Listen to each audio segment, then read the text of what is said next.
مسجد کوفہ اسلام کی ابتدائی تاریخ کی ایک اہم مسجد ہے جو عراق کے شہر کوفے میں واقع ہے۔ اسے چوتھی سب سے قدیم مسجد سمجھا جاتا ہے اور اسلامی تہذیب کا ایک عظیم مرکز رہی ہے۔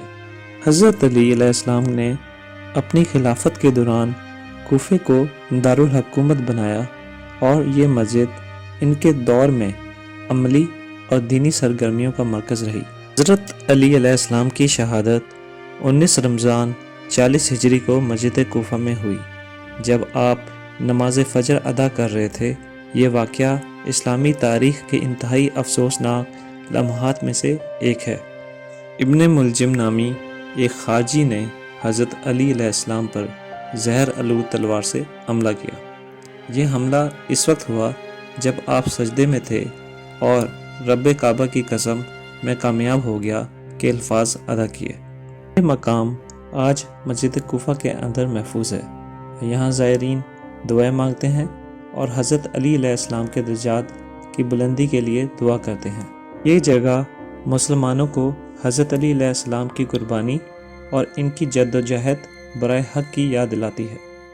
حضرت علی علیہ السلام کا گھر کوفے میں واقع ہے جو ان کے دور خلافت میں ان کی رہائش گاہ تھی۔ یہ گھر آج بھی زائرین کے لیے مقدس مقام کی حیثیت رکھتا ہے۔ حضرت علی علیہ السلام نے اپنی زندگی یہاں انتہائی سادگی کے ساتھ گزاری۔ یہ وہ مقام ہے جہاں آپ نے اسلام کی خدمت کے لیے کئی اہم فیصلے کیے۔ اس گھر میں آپ کے اہل بیت کے ساتھ محبت بھرے لمحات گزرے۔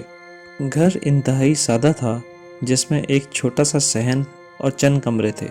یہ مقام حضرت علی علیہ السلام کی سادہ اور پاکیزہ زندگی کا عکس ہے۔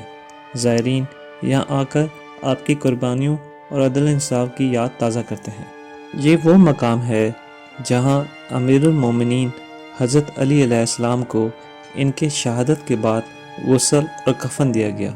یہ جگہ آپ کے گھر کے اندرونی حصے میں واقع ہے اور ایک تاریخی و روحانی یادگار کی حیثیت رکھتی ہے۔ حضرت علی علیہ السلام کی شہادت کے بعد آپ کے بیٹوں امام حسن علیہ السلام اور امام حسین علیہ السلام نے اپنے والد کو نہایت محبت اور عقیدت کے ساتھ غسل دیا۔ غسل اور کفن کا یہ عمل انتہائی خفیہ رکھا گیا کیونکہ اس وقت کے حالات حساس تھے اور دشمنوں کا خوف موجود تھا۔ غسل کے بعد حضرت علی علیہ السلام کو کفن پہنایا گیا اور نجف کے قریب دفن کیا گیا جو آج آپ کا روضہ مبارک ہے۔